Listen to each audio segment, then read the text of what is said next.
Hey guys, what's up? It's Heather with the Mosco, and today we are making a wreath for fall / harvest / whatever corn husk wreath.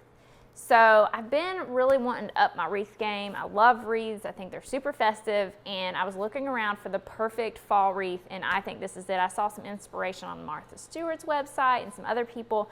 So we're gonna make a corn husk wreath today. I've never done this before, so hopefully it goes well. You are going to need a wreath form. This is a standard straw wreath form from Hobby Lobby, craft store, about $6. You're going to need some corn husks. I ordered these from Amazon, just standard. You could probably get them in a like international or Hispanic grocery store as well, but corn husks. You're gonna need some greening pins. So these things here, they're just these little pins that are going to hold our corn husks in place. These.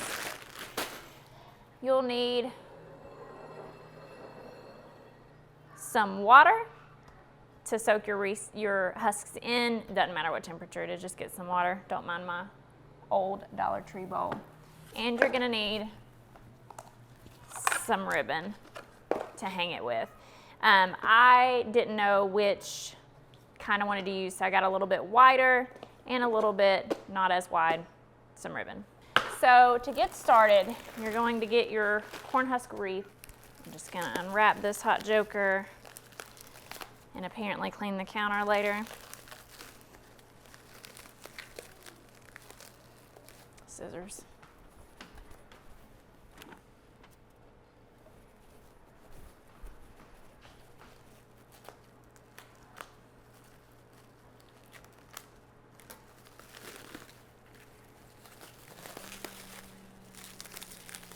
You know, when you go to set up these videos and it ain't hot and you put a sweater on and then it gets hot, it's a real first world problem.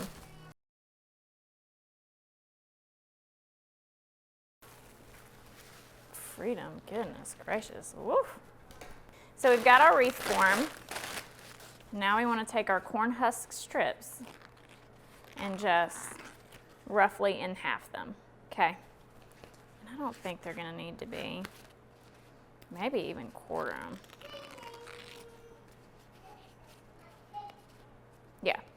So we're going to tear these into roughly quarters because these are pretty big ones. You want pieces about this size because you're going to pin them to the wreath form like so. So tear them into quarters like yay. And you don't need any scissors, you just go in here and tear. And if they're not quite that big for some reason, just tear them till they're the right size. So if you need to do a third or a half or whatever, this one's gonna be in thirds. So now we've got our greening pins here. Let me see if you can see that a little better on this camera. So greening pin looks like so. And we're just gonna fold this guy in half so that we've got a nice little fold here. And we're gonna start at the inside and we're just gonna tack him in. Like so. And then we'll get our next one. And we're gonna overlap these quite a bit.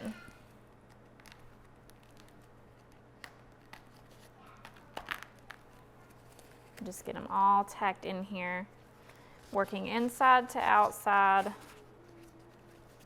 And you're going to cover it this way, so don't be as concerned. You're going to cover it this way and this way, so don't be as concerned with it. Just keep on rolling. And these seem fairly pliable. I mean, my house is super humid, so probably why. But don't worry about don't worry about soaking them if you're not having a problem with them. 3.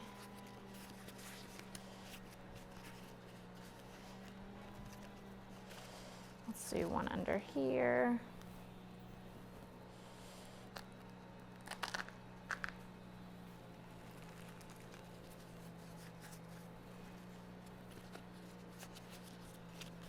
Oh, he's a skinny mini.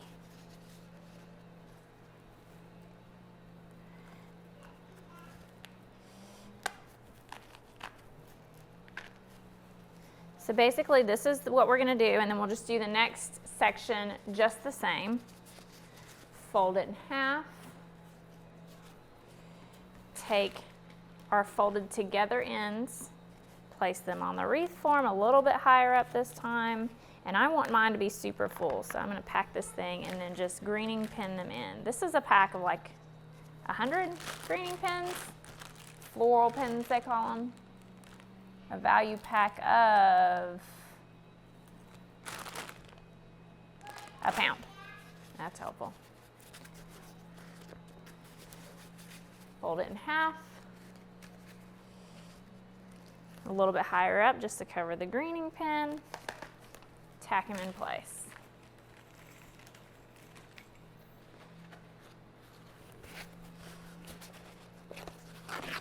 Tear a couple more off.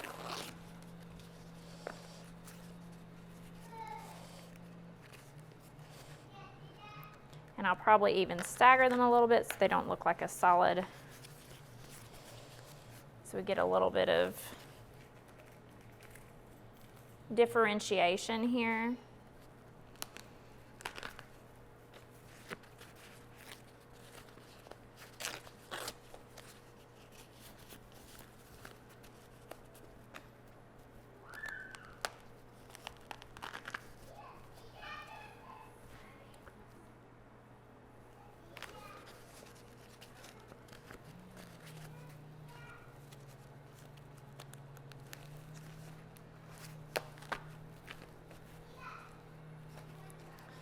So you can see how that's going here, and we're just going to keep going, overlapping as we go around.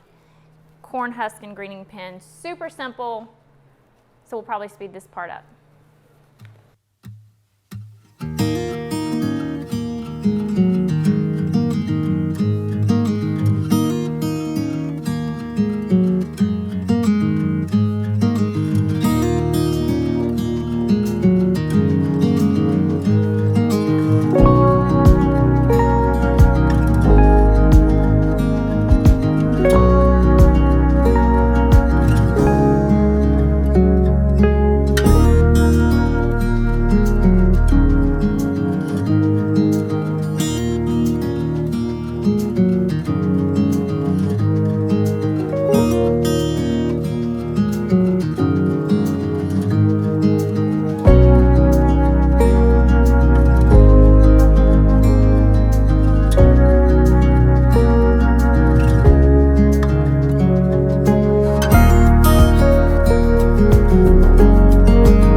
does that look? Probably needs a little bit right here. So I'm just going through at the end here and kind of folding the ends so they won't be quite as long, so that I can more easily tuck them in. And you can go around your wreath too, and anywhere that you need a little bit more interest or you feel like you're missing a piece of a certain size, you can go in there and do that as well. Or if you've got some that's standing up too much, you can add a little extra greening pins. So there she is, all done now, complete. Again, you know, you can fuss with this all you want to. You could actually use a little bit of hot glue, but adding in little pieces here and there, like for example, this one's maybe a little bit too long. I'll show you how to do that real quick. Just go through here, fold one in half, and instead of it being this full length you're trying to sneak up underneath here, fold it down just a little bit. So you're just trying to sneak this little piece in, get you a greening pin. And we'll come underneath this other one. And that way you've got a little bit more full, or if you've got an extra greening pin that's sticking out. So you can go around and fuss with that all you want to.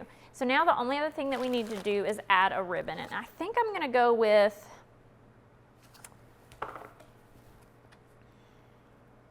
maybe the slightly thicker dark ribbon around it like so.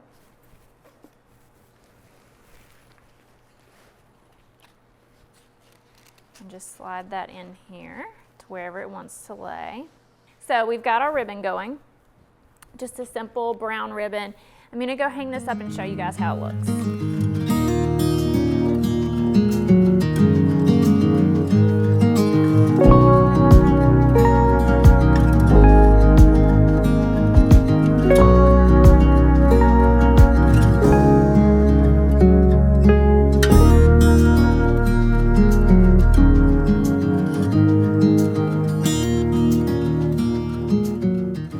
So that's going to be it for this video, you guys. I really hope that you enjoyed it. I really enjoyed putting this together. Super excited for fall, really excited for decorating for Christmas, but super excited for fall, and I'm really enjoying this wreath. It's the perfect wreath, doesn't take a lot of supplies. It's not really hard. It doesn't take a lot of time. Super enjoyable. So if you do try it, please link a picture down below so I can see it. Thank you guys so much for watching this video, and we'll see you in the next one. Bye.